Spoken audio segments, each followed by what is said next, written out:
I'm a Wakaya man, and my mob are from up the Gulf of Carpentaria way. And I am Professor of Race Relations at Deakin University.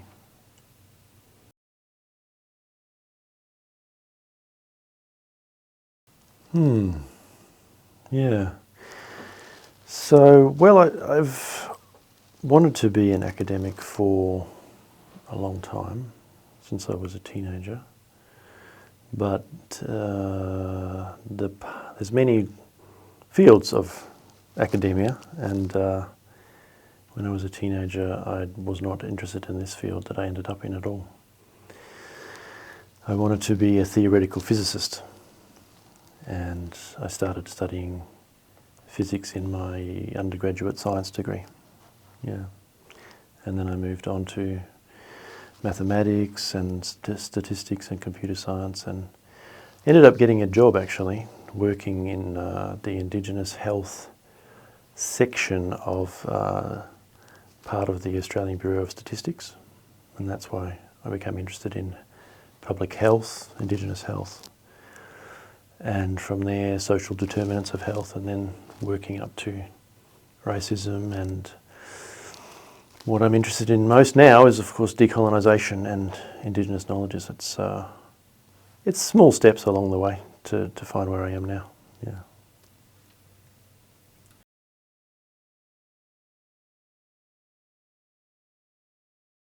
Yeah, my PhD was about racism and health, looking at different impacts of racism on physical and mental health for Aboriginal people in the Darwin area where I was living at the time. It was one of the first studies on racism and health in Australia, and yeah, we found similar things to what people had noticed internationally. So racism was associated with various ill health outcomes, physical, mental health outcomes, depression, anxiety, and some outcomes that were a bit more unusual. Diabetes was part of the study, was mostly focused on diabetes, so there was some impacts on different diabetes related outcomes, blood pressure outcomes, these sorts of things. But that's fairly usual in the international literature. There's a stronger association between racism and mental health, but also there is a significant relationship with physical health outcomes as well.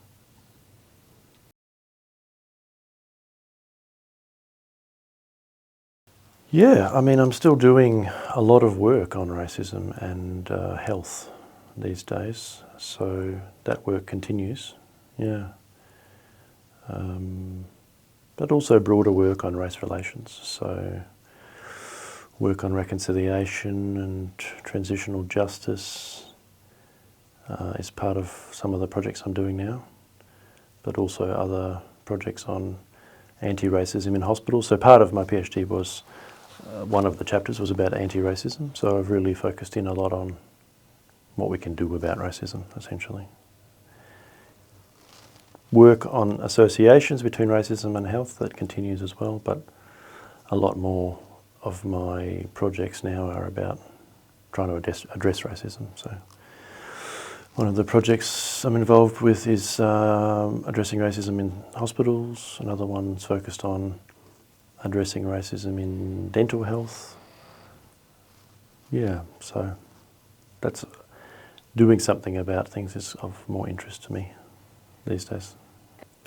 Well, a lot of the ways that work are pretty long-term, intensive kind of organisational change approaches. I mean, a lot of racism is people who don't have a great deal of awareness of what's going on in their own behaviours and minds. So raising awareness and giving people tools to assess, notice and address unconscious bias is part of that. But also identifying the way that institutions can be racist without necessarily having people who feel that they are as well. So there's a lot of looking at systems and processes and policies and procedures and matching that with work on people's assumptions and prejudices, many of which are unconscious and unintentional, but not all. It's broad, yeah, kind of. There's no shortcuts to that sort of work. There's no silver bullets, yeah.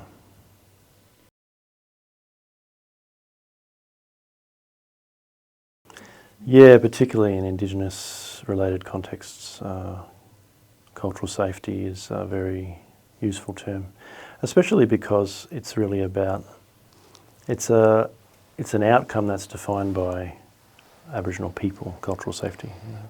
We decide when things are culturally safe, so it helps institutions to connect with communities and to learn from communities, Indigenous communities, and it's one of the difficulties of institutions is they don't seem to think they have much to learn from everyday people who come into contact with them, and cultural safety helps institutions understand that they have a lot to learn.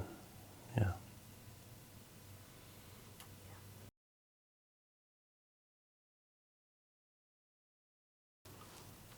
There's a lot, yeah, of effects of racism.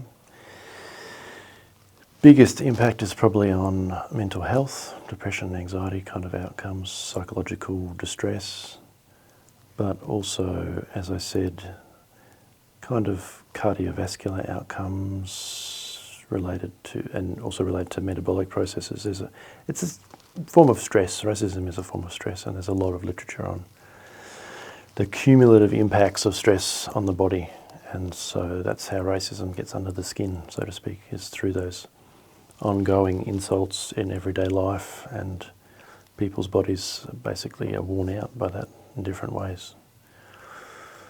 And then of course there's broader impacts of racism on people's life chances or the way their lives turn out through reduced access to employment, education, relationships, feelings of comfort and belonging within broader communities, in public places and so forth. So social impacts are a very powerful part of how racism operates. It's an exclusionary kind of way of a phenomenon. So people miss out on a lot of stuff, and their health suffers as well. Indigenous people and other people who experience racism in Australia.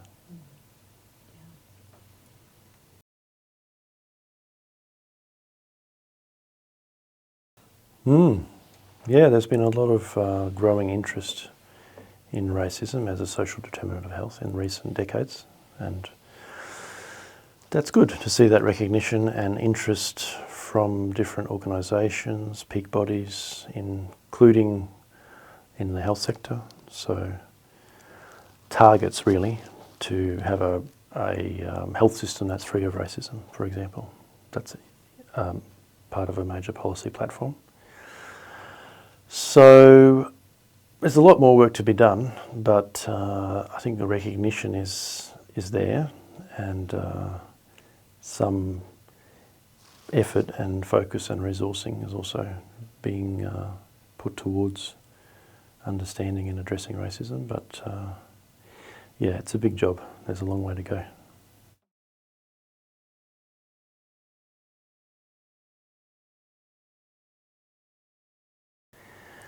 Yeah, I'm very interested in learning more about and teaching people about Indigenous knowledges, ways of being, knowing and doing. And one of those, of course, is the importance of kinship and belonging. That means with ourselves, actually, first of all, and then with other humans, and after that, or concurrently in parallel, with other more than human life. So one of the things that modern humans really miss out on is that sense of being part of nature. We're not separate from nature. We're an aspect of nature. And that depth of kinship that Indigenous peoples, or sometimes what I call primal peoples, have and had in the past. So I'm very much about community building and helping people to get back in touch with themselves and each other and the whole living cosmos that we're part of.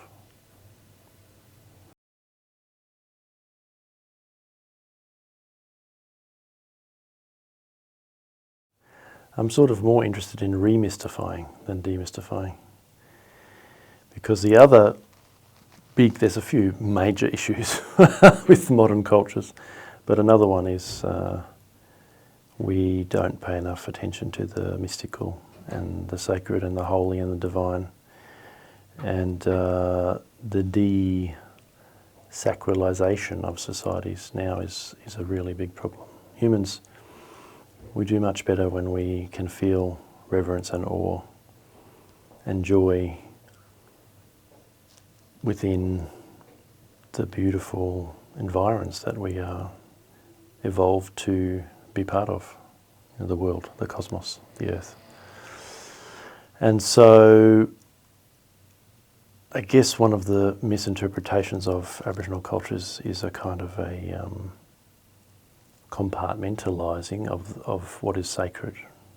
So for Aboriginal peoples, all is sacred and alive and sentient and communicative and full of engagement with us and other life. And so the sacred is kind of infused and diffused through all, and that is not easily understood, I guess, by very many people, and felt by even fewer. But it's something that we can cultivate, this sense of the sacred in our lives, and I think it would be very good for us to do so. And then when we do, we're most likely to feel more kinship with various parts of the earth, and therefore have more respect and care for our home. We are living in a pivotal time when the unsustainability of modern societies is becoming quite clear, and unavoidable consequences of that are arising. So I think we need to humble ourselves to that reality.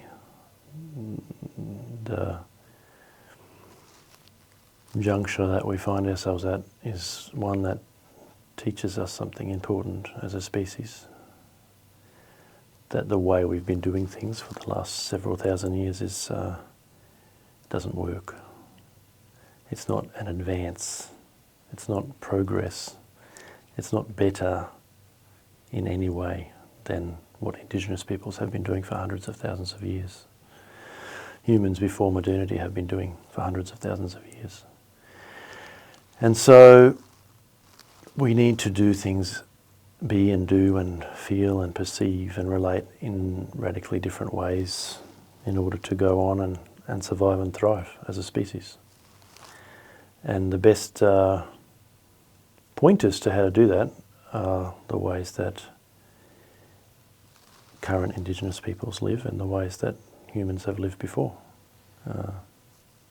modernity.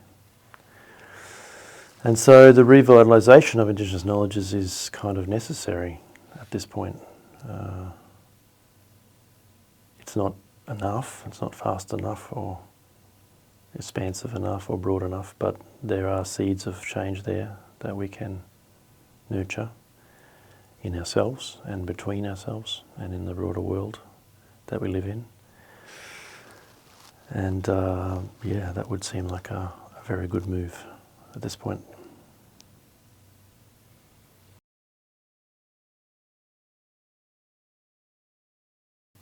Well, decolonisation is really just about changing everything that we do and how we do it in life. So not much to it, really. So, look, the best way we know how to live is the way our ancestors from long ago lived, and it's about being in kinship with the earth. It's about reconsecrating the cosmos, or in other words, embracing and feeling into the sacred and the holy and the divine, which surrounds us all the time. Getting out of our own heads, getting into our bodies, learning to be in touch with greater parts of ourselves. And listening, deep listening, is a really important skill that few have now. Listening to the birds and the plants and all of types of life. We have so much to learn. We're a very young species, even though we're a few 100,000 years old, that's very young. And we have much to learn from our brothers and sisters in the rest of the planet's living web. So decolonisation is really giving up our obsessions with certainty and control and conformity and coercion, and coming back into localised communities that are egalitarian or non-hierarchical, that have deep, complex kinship systems, and that are about providing for our needs very much locally. It's not about technology. Technology is not going to save us. Technology is the problem, in fact. And there's much more flourishing and nourishing contexts that humans have lived in, and we have to find those again. Give up our money, give up our technology, give up our institutions, give up our nation states, give up our private property, and come into a kind of what's been called an individuality in communion with each other and with the planet, its ecosystems. So it's everything, yeah.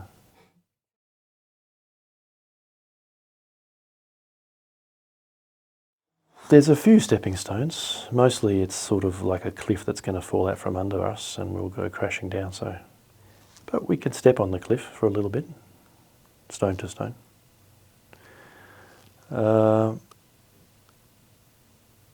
Community. How can people form community with each other? Actually living together, or just coming into connection and belonging with each other more. Humans in modernity are very isolated, so there's a lot of chance for forming kinship with each other. Localising is something we can do. Think about where our needs are met from. Are they from long supply chains from across the world? Is there any way we can meet our needs, not just needs, but flourishing, much more locally? Connect with what we call nature, so not just other humans, but other life. And really interrogate the way that we do things that tend to reinforce systems of hierarchy and power and control, and come into humility and authenticity and respect and care for ourselves and for each other, for more than human life. These are very easy things to engage with every day. They're hard to achieve any real change because we're very well socialised in modern cultures. But there are many opportunities in a day, let's say, to pay attention, to sense into the way we could do things quite differently to how we do usually undertake things.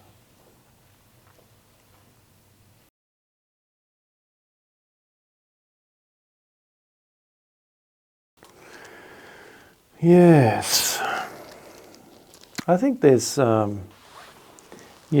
just, I really think that a lot of people don't appreciate how amazing Indigenous cultures are. Just think about in Australia, so-called Australia, the 60, 80, 130,000, we don't really know, years that people have been here, and how well those cultures and societies have survived through some major climatic changes,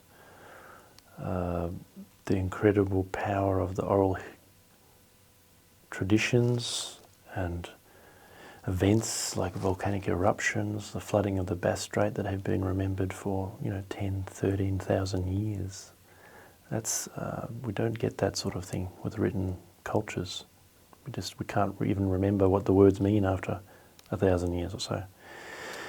So really what I'm most passionate about is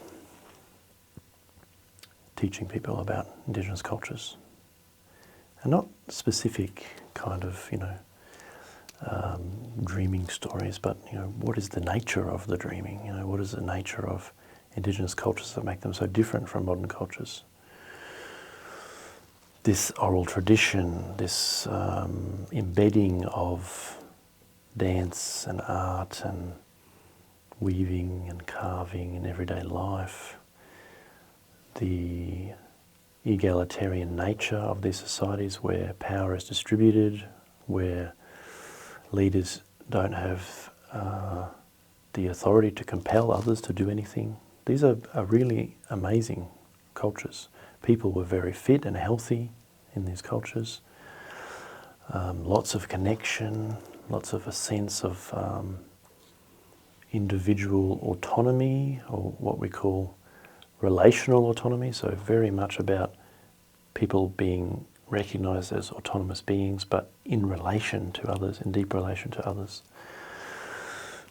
human and non-human creatures of the earth and the skies and the sea. So I really think that there's so much to learn, and it would be very useful for people to understand how specific their way of going through the world is, and how much more there is out there to draw from. If people don't feel particularly nourished or healthy or happy or content, which is really a lot of people in modern societies, there are many other ways of flowing through life. And some of them have been practiced for many tens of thousands of years, and they work really well. So I would very much encourage people to get in touch or otherwise find out about these things.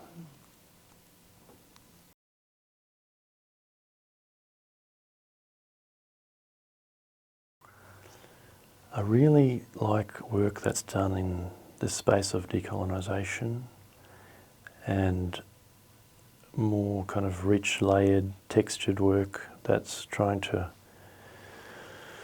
show people about Indigenous ways of knowing, being and doing. So there's a group called Gesturing Towards Decolonial Futures. They have a website. Very, very good stuff on that website. Some of those it's a collaboration between Indigenous and non-Indigenous people. That would be a good place to start.